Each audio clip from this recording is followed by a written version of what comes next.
السلام علیکم ورحمۃ اللہ وبرکاتہ، کیسے ہیں آپ سب؟ امید ہے خیریت سے ہوں گے۔ فائنلی میں نے پردے کے بارے میں سوال جواب اس کتاب کا مطالعہ شروع کر دیا ہے۔ جب سے میں نے سوچا تھا نا کہ میں اس کتاب کو اپلوڈ کروں گی، میں نے یوٹیوب پہ دیکھا، مجھے نہیں ملی یہ۔ میں نے سوچا کہ اسے بھی آڈیو میں ہونا چاہیے، کافی امپورٹنٹ کتاب ہے۔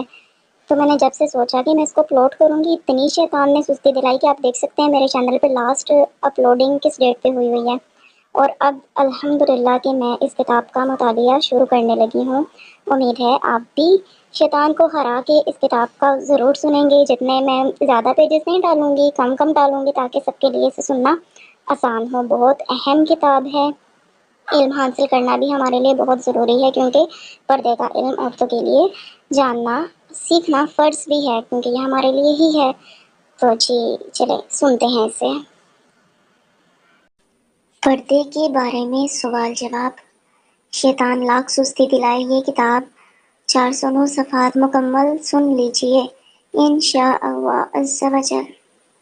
معلومات کا خزانہ لاجواب ہاتھ آ جائے گا۔ درود شریف کی فضیلت۔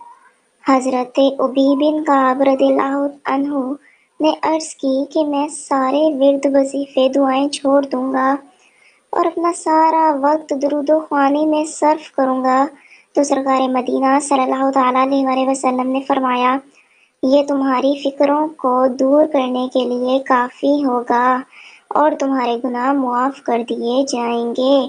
صلو علی الحبیب صلی اللہ تعالیٰ علی محمد صلی اللہ علیہ وآلہ وسلم۔ ہر درد کی دوا ہے صلی علی محمد، تعویذ ہر بلا ہے صلی علی محمد۔ عورت کا لفظی معنی۔ سوال: عورت کے لفظی معنی کیا ہے؟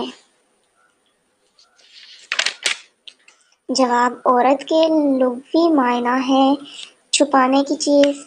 اللہ کے محبوب دانائے غیوب صلی اللہ تعالیٰ علیہ وآلہ وسلم کا فرمانے عالی شان ہے کہ عورت یعنی چھپانے کی چیز ہے، جب وہ نکلتی ہے تو اسے شیطان جھانک کر دیکھتا ہے، یعنی اسے دیکھنا شیطانی کام ہے۔ سوال: کیا پردہ اس دور میں بھی ضروری ہے؟ جواب: جی ہاں، چند باتیں اگر پیش نظر رہیں تو انشاءاللہ عز و جل پردے کے مسائل سمجھنے میں آسانی رہے گی۔ پارہ 22 سورہ الاحزاب کی آیت نمبر 33 میں پردے کا حکم دیتے ہوئے پروردگار عز و جل کا ارشاد نور بار ہے۔ ترجمہ کنز ایمان۔ اور اپنے گھروں میں ٹھہری رہو اور بے پردہ نہ رہو، جیسے اگلی جاہلیت کی بے پردگی۔ خلیفہ اعلیٰ حضرت علامہ مولانا سید محمد نعیم الدین مراد آبادی علیہ رحمۃ الہادی اس کے تحت فرماتے ہیں، اگلی جاہلیت سے مراد قبل اسلام کا زمانہ ہے۔ اس زمانے میں عورتیں اتراتی نکلتی تھیں، اپنی زینت و محاسن یعنی بناؤ سنگار اور جسم کی خوبیاں مثلاً سینے کے ابھار وغیرہ کا اظہار کرتی تھیں کہ غیر مرد دیکھیں۔ لباس ایسے پہنتی تھیں جس سے جسم کے اعضاء اچھی طرح نہ ڈھکیں۔ افسوس، موجودہ دور میں بھی زمانہ جاہلیت والی بے پردگی پائی جا رہی ہے۔ یقیناً جیسے اس زمانے میں پردہ ضروری تھا، ویسا ہی اب بھی ہے۔ زمانہ جاہلیت کی مدت کتنی؟ مفسر شہیر الامت حضرت مفتی احمد رضا خاں علیہ رحمۃ الحنان فرماتے ہیں، کاش اس آیت سے موجود مسلم عورتیں عبرت پکڑیں۔ یہ عورتیں ان امہات المؤمنین رضی اللہ تعالی عنہما سے بڑھ کر نہیں۔ صاحب روح البیان علیہ رحمۃ الحنان نے فرمایا کہ حضرت سیدنا آدم علیہ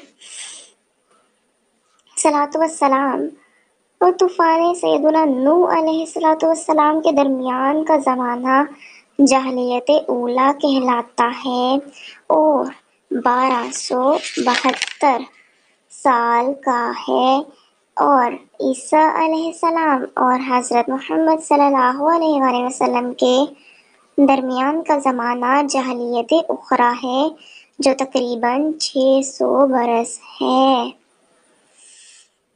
سوال: بے پردگی کا کیا وبال ہے؟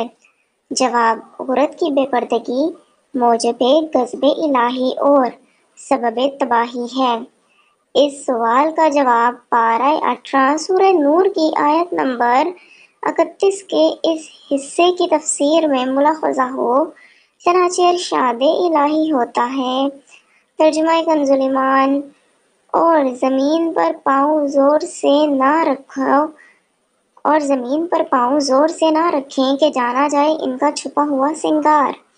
بیان کردہ آیات مبارکہ کے تحت مفسر قرآن حضرت علامہ مولانا سید محمد دین مراد آبادی علیہ رحمۃ الہادی فرماتے ہیں، یعنی عورتیں گھر کے اندر چلنے پھرنے میں بھی پاؤں اس قدر آہستہ رکھیں کہ ان کے زیور کی جھنکار نہ سنی جائے۔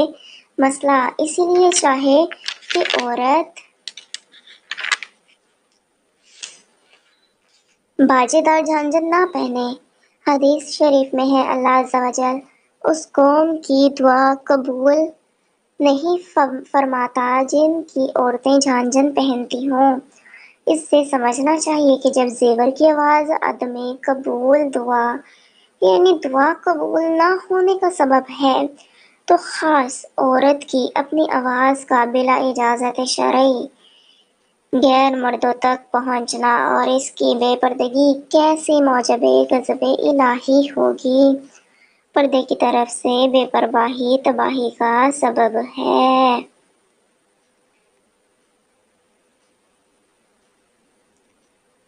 سوال: حدیث میں جس باجے دار جھانجھن پہننے کی ممانعت کی گئی، اس سے مراد کون سا زیور ہے؟ جواب: اس سے گھنگرو والا زیور مراد ہے۔ ایسے زیور پہننے والیوں سے متعلقہ ایک حدیث میں ارشاد ہوتا ہے، اللہ عز و جل باجے دار جھانجھن کی آواز کو ایسے ہی ناپسند فرماتا ہے جس طرح گنا کی آواز کو ناپسند فرماتا ہے، اور اس کا حشر جو ایسے زیور پہنتی ہو ویسا ہی کرے گا جیسا مزامیر والوں کا ہوگا۔ جو کوئی عورت باجے دار جھانجھن نہیں پہنتی مگر یہ کہ اس پر لعنت برستی ہے۔ حضرت سیدنا عبداللہ بن زبیر رضی اللہ تعالیٰ عنہ فرماتے ہیں کہ ہمارے یہاں کی لونڈی حضرت زبیر کی لڑکی کو حضرت عمر رضی اللہ تعالیٰ عنہ کے پاس لائی اور اس کے پاؤں میں گھنگرو تھے۔ حضرت سیدنا عمر فاروق رضی اللہ تعالیٰ عنہ نے انہیں کاٹ دیا اور فرمایا کہ میں نے رسول اللہ صلی اللہ علیہ وسلم کو کہتے سنا کہ ہر گھنگرو کے ساتھ ایک شیطان ہوتا ہے۔